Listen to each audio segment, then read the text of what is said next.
ഓം ശാന്തി. എപ്പോഴും ഒരു ചൊല്ല് പറയാറുണ്ട്, വിതച്ചത് മനുഷ്യൻ കൊയ്യും എന്ന്. പക്ഷേ വിതച്ചത് കൊയ്യും എന്ന ഒരു ചൊല്ല് പറയുമ്പോൾ നമ്മളെല്ലാവരും മറന്നു പോകുന്ന ഒരു ഫാക്ടറുണ്ട്.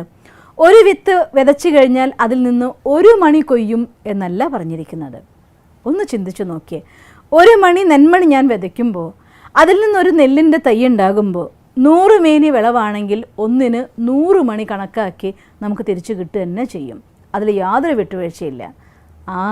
ഈ ലോകത്തെ വിത്ത് വിതയ്ക്കുമ്പോൾ ഒരു പക്ഷേ 30 മേനി 40 മേനി 10 മേനി വിളവൊക്കെ ഉണ്ടായേക്കാം.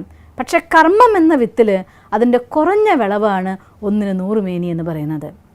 അതുകൊണ്ട് കർമ്മം ചെയ്യുന്ന സമയത്ത് നമ്മൾ പല ഒഴിവുകളും മനുഷ്യന്മാർ കണ്ടെത്താറുണ്ട്.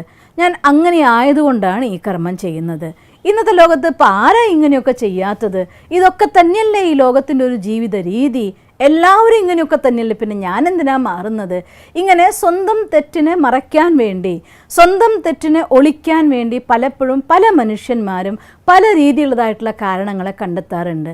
നിങ്ങൾക്ക് സ്വയം അവനവനെ സമാധാനിപ്പിക്കാൻ പറ്റുമായിരിക്കും, മറ്റുള്ളവരെ പറഞ്ഞ് വിശ്വസിപ്പിക്കാൻ പറ്റുമായിരിക്കും. പക്ഷെ കർമ്മത്തിന് ഒളിപ്പിക്കാനായിട്ട് ലോകത്തൊരു മനുഷ്യന്മാരെ കൊണ്ടും സാധ്യമല്ല. ആ കർമ്മം നിങ്ങൾക്ക് 100 മേനി വിളവ് തരുക തന്നെ ചെയ്യും. അത് പോസിറ്റീവാണെങ്കിൽ പോസിറ്റീവായിട്ട് കിട്ടുന്നതാണ്, നെഗറ്റീവാണെങ്കിൽ നെഗറ്റീവായിട്ടും കിട്ടുന്നതാണ്. പോസിറ്റീവായ വിത്തിട്ടത് കൊണ്ട് കുറഞ്ഞ ഫലമെന്നും നെഗറ്റീവായ വിത്തിട്ടത് കൊണ്ട് കൂടുതൽ ഫലമൊന്നുമില്ല. ഏത് വിത്ത് നമ്മൾ വിതയ്ക്കുന്നുണ്ടോ തീർച്ചയായിട്ടും അതിൽ നിന്ന് അതിൻ്റെ ഫലം നമുക്ക് കിട്ടുക തന്നെ ചെയ്യും. നെല്ലിൻ്റെ വിത്തിട്ടിട്ട് ഗോതമ്പ് കൊയ്യാൻ കിട്ടാറില്ല, അല്ലെങ്കിൽ മാവിൻ്റെ വിത്ത് നട്ടിട്ട് നമുക്ക് കശ്മാവിൻ്റെ ചെടിയെ കിട്ടാറില്ല. അതുപോലെ വിതയ്ക്കുന്നതെന്തോ അതാണ് നമുക്ക് തിരിച്ചും കിട്ടുന്നത്. അതുകൊണ്ട് സ്വന്തം ജീവിതത്തിൽ ദുഃഖം വരുമ്പോൾ, കഷ്ടം വരുമ്പോൾ, വിഷമം വരുമ്പോൾ എന്തിനാണ് ഭഗവാനെ എനിക്കിത് തന്നത് നമ്മൾ ചോദിക്കരുത്.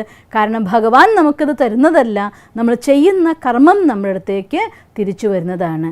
നിങ്ങൾ ചിന്തിച്ചു നോക്കിയിട്ടുണ്ടോ മാവിൻ്റെ വിത്തിനെക്കുറിച്ച്, തെങ്ങിൻ്റെ വിത്തിനെക്കുറിച്ച്? ഒരു മാവിൻ്റെ വിത്താണ് നടുന്നതെങ്കിൽ അത് മരമായി വളർന്ന് പടർന്ന് പന്തലിച്ചു കഴിയുമ്പോൾ എത്ര മാങ്ങ ഒരു വർഷം ഉണ്ടാവും ചോദിച്ചാൽ അത് 100 മടങ്ങൊന്നുമല്ല, ഒരുപക്ഷെ 1000 മടങ്ങും അതിൽ നിന്ന് വന്നേക്കാം. അത് ഒരു പ്രാവശ്യം കൊണ്ട് വിളവ് അവസാനിപ്പിക്കുമോ? നെല്ലാണെങ്കിൽ ഒരു പ്രാവശ്യം കൊണ്ട് വിളവ് അവസാനിക്കും. പക്ഷെ മാവാണെങ്കിൽ അത് തലമുറകളോളം നിരന്തരമായിട്ട് അതിൻ്റെ ഫലം തന്നുകൊണ്ടേയിരിക്കും. എന്തുകൊണ്ട് നിരന്തരമായിട്ട് എന്നെ മാത്രമേ ഉള്ളൂ ഈശ്വരന് പരീക്ഷിക്കാൻ ഒരു പരീക്ഷണ വസ്തു? എന്താണ് എൻ്റെ ജീവിതത്തിൽ മാത്രം ഇത്രമാത്രം കഷ്ടം? ഇങ്ങനെ പലപ്പോഴും പലരും സ്വന്തം ജീവിതത്തിന് നേരെ വിരൽ ചൂണ്ടിക്കൊണ്ട് ഈശ്വരനോട് ചോദിക്കാറുണ്ട്, എന്തേ എന്നോട് മാത്രം ഇങ്ങനെയെന്ന്. വാസ്തവത്തിൽ നമുക്ക് ആർക്കും തന്നെ മാറ്റാൻ പറ്റാത്ത സത്യമാണ്, നമ്മൾ കൊടുത്തതെന്തോ അതാണ് നമുക്ക് തിരിച്ചു വരുന്നത്. അതുകൊണ്ട് പലപ്പോഴും നമ്മുടെ ജീവിതത്തിനെ ഒന്ന് വിശകലനം ചെയ്ത് നോക്കിയേ. അറിയാതെ സംഭവിച്ചു പോകുന്ന അബദ്ധങ്ങളും ഉണ്ടാവാറുണ്ട്.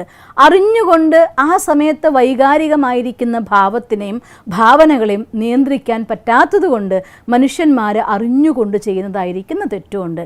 കളവ് പറയുക എന്നുള്ളത് തെറ്റാണെന്ന് എല്ലാവർക്കും അറിയാം.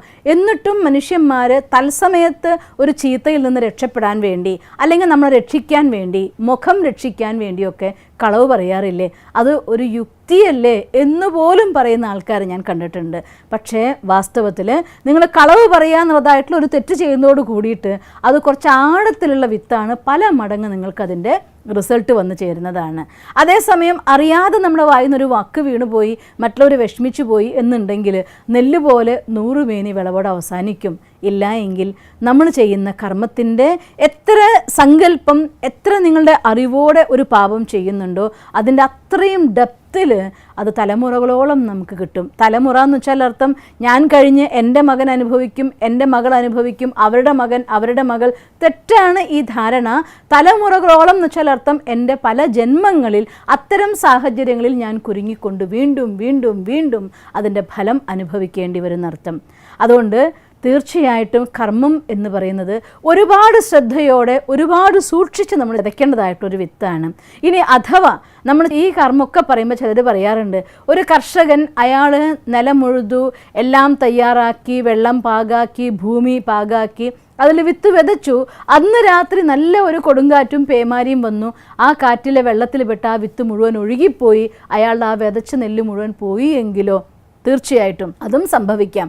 പക്ഷേ ഒരു കാര്യം മനസ്സിലാക്കുക, അത്തരം ഒരു സാഹചര്യത്തിലേക്ക് നമ്മുടെ എല്ലാ അധ്വാനവും കഴിഞ്ഞ ശേഷം അതിൽ ഞാൻ വിത്ത് മുളച്ച് വരേണ്ട സമയമാകുമ്പോൾ അത് ഒഴുകിപ്പോകുന്നുണ്ട് എങ്കിൽ, കർമ്മത്തിൻ്റെ ഫലം അനുഭവിക്കാനുള്ള സമയം വരുമ്പോൾ എൻ്റെ വായിൽ വെച്ചു എന്ന് ഞാൻ വിചാരിക്കുന്ന അന്നം തട്ടിക്കൊണ്ടു പോകുന്ന അവസ്ഥ ജീവിതത്തിൽ സംഭവിക്കുന്നുണ്ടെങ്കിൽ അതിനും അർത്ഥം മുന്ന് കൊടുത്തിട്ടതായിരിക്കുന്ന കർമ്മമാണ്. അതുകൊണ്ട് നമ്മുടെ ജീവിതത്തിൽ എന്തെങ്കിലും ദുഃഖങ്ങളോ പ്രയാസങ്ങളോ കഷ്ടങ്ങളോ ഉണ്ടാകുമ്പോൾ എന്തിനു വേണ്ടി എന്നോടിത് എന്ന ഒരു ചോദ്യത്തിന് പകരം ഇത് ഇങ്ങനെയാണ് എന്ന് ഉൾക്കൊണ്ടുകൊണ്ട് അവിടെ നിന്ന് വീണ്ടും ഒരു പുതിയ തുടക്കത്തിന് വേണ്ടി നിങ്ങളുടെ മനസ്സ് തയ്യാറായാൽ എല്ലാ നെഗറ്റീവിനും നമുക്ക് പോസിറ്റീവിലേക്ക് മാറ്റാൻ പറ്റുന്നതേ ഉള്ളൂ. ഞാൻ എപ്പോഴും ഓർക്കാറുണ്ട്, പലപ്പോഴും നിങ്ങളോട് പറഞ്ഞിട്ടുണ്ട്, ഇന്നൊരിക്കൽ കൂടി പറയുകയാണ്, ഇന്ന് ഈ വെളിച്ചത്തിൽ നിന്നുകൊണ്ട് ഈ ഷൂട്ടിംഗ് നടക്കുന്നുണ്ടെങ്കിൽ, ഈ രാത്രിയിൽ യാതൊരു പ്രയാസവും കൂടാതെ നമ്മൾ യാത്ര ചെയ്യുന്നുണ്ടെങ്കിൽ, രാത്രിയിലെ ഇരുട്ടിനെ പകൽ പോലെ വെളിച്ചമാക്കി നമ്മൾ മാറ്റുന്നുണ്ടെങ്കിൽ, ഒരു ശാസ്ത്രജ്ഞൻ്റെ ആയിരക്കണക്കിന് തവണ തോറ്റിട്ടും അയാൾ വീണ്ടും ചെയ്തതുകൊണ്ടാണ് നമുക്ക് ഈ വെളിച്ചം കിട്ടിയത്.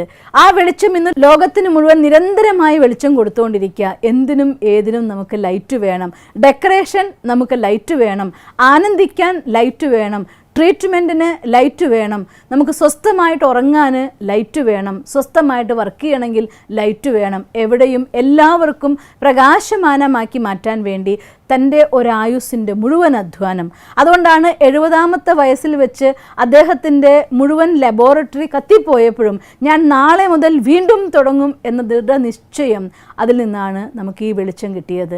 അതുകൊണ്ട് ജീവിതത്തിൽ ഒരു 100 തവണ കൊടുങ്കാറ്റും പേമാരി ഉണ്ടായിക്കോട്ടെ, എല്ലാ വിത്തും ഒഴുകിപ്പോയിക്കോട്ടെ, എന്നാലും മണ്ണ് അവിടെയുണ്ട്, വെള്ളം അവിടെയുണ്ട്. അധ്വാനിക്കാനുള്ള നമ്മുടെ ശരീരവും നമ്മുടെ മനസ്സുകൂടി കൂട്ടി നിൽക്കുമെങ്കിൽ 1001 തവണ വെള്ളപ്പൊക്കം വന്നു പോയാലും 1002ാമത്തെ തവണ സ്വസ്ഥമായ കൃഷിയെടുക്കും, നമ്മൾ പണിയെടുക്കുകയും ചെയ്യും. അതിനുള്ളതായിരിക്കുന്ന ദൃഢവിശ്വാസവും ശക്തിയും നമുക്ക് നമ്മുടെ ഒന്നുകിൽ പ്രാർത്ഥനയിലൂടെ അല്ലെങ്കിൽ ധ്യാനത്തിലൂടെ ആത്മീയ ശക്തിയുടെ ഡെവലപ്മെൻറ്റിലൂടെ നമുക്ക് നേടിയെടുക്കാവുന്നതേ ഉള്ളൂ, അഥവാ നമ്മുടെ മനഃശക്തിയുടെ ഡെവലപ്മെൻറ്റിലൂടെ നേടിയെടുക്കാവുന്നതേ ഉള്ളൂ.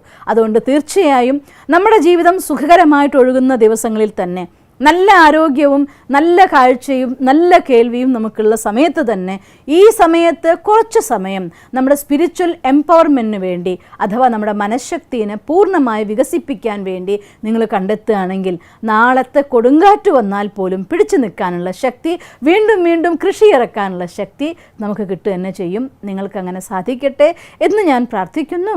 ഓം ശാന്തി.